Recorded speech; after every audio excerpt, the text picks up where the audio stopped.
So stop playing the nasty. No. Stop playing the nasty Washington game. I'm sorry, that's not nasty Washington game. Attacking a 9-year-old.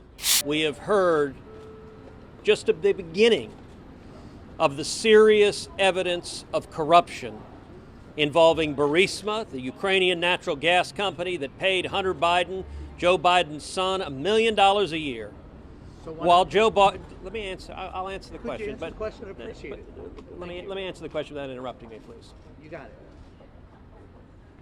Burisma paid Hunter Biden, Joe Biden's son, $1 million a year, while Hunter Biden threatened Ukraine to withhold $1 billion in aid unless and until they fired the prosecutor investigating his son.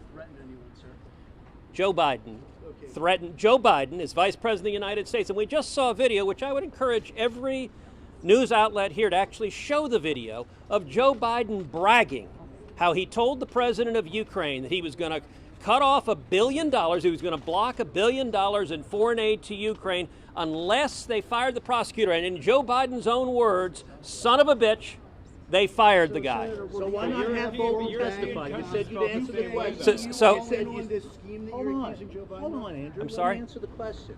I did ask the question. Why? So I get that the press loves to obsess over the latest bombshell. Listen, I don't know what John Bolton's book says or doesn't say.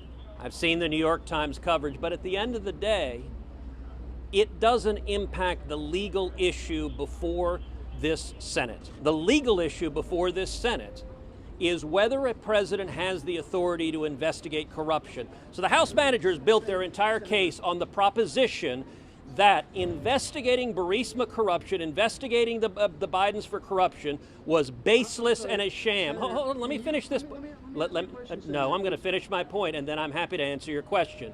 The House managers based their entire case on the proposition that investigating corruption for Burisma and concerning the Bidens was baseless and a sham. That proposition is absurd. We've just seen, they said there wasn't a shred of evidence concerning corruption. We've just seen 2 hours of evidence. And at a minimum, it was not only reasonable and justified, but the president, I think, had an obligation to investigate corruption that potentially extended to the very highest levels of government. Senator, over those 2 hours, none of the president's attorneys mentioned one single possible crime that Hunter or Joe Biden are accused of. Basically, what they said was Hunter Biden got a job.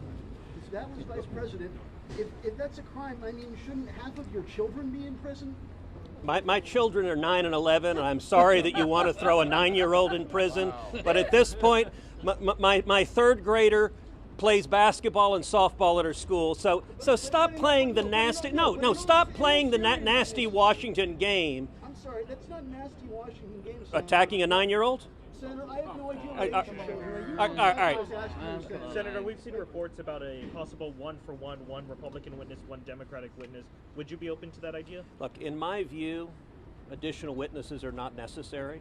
The House managers have presented their case. They haven't come remotely close to meeting their burden of proof. Now, that being said, if the Senate later this week, when we vote on witnesses, decides to go down the road to additional witnesses, I think at a minimum, the most important witness for the Senate to hear from is now Hunter Biden. The House manager made a decision. Let another reporter have a chance. Why don't you want to hear from John Bolton under oath?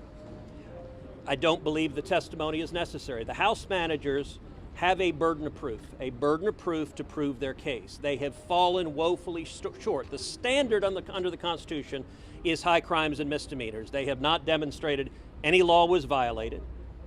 And the president was entirely justified in asking for an investigation of corruption concerning Ukraine and potentially Hunter Biden and Joe Biden. At the end of the day, there may or may not have been. After you see this last hour that we just saw. Isn't there a shadow over the president if you don't have testimony in a trial? Look, the shadow over the presidency is the last several months of sham proceedings in the House where they only heard from prosecution witnesses and they ignored the very substantial evidence of corruption with the vice president going to the very top potentially of the administration. And by the way, the Obama administration pointed out the conflict of interest over and over and over again, and so did the press until the press decided to defend the House Democrats' partisan impeachment attack. This has been a sham from the beginning. Presidents have the authority to investigate corruption, and there was overwhelming authority.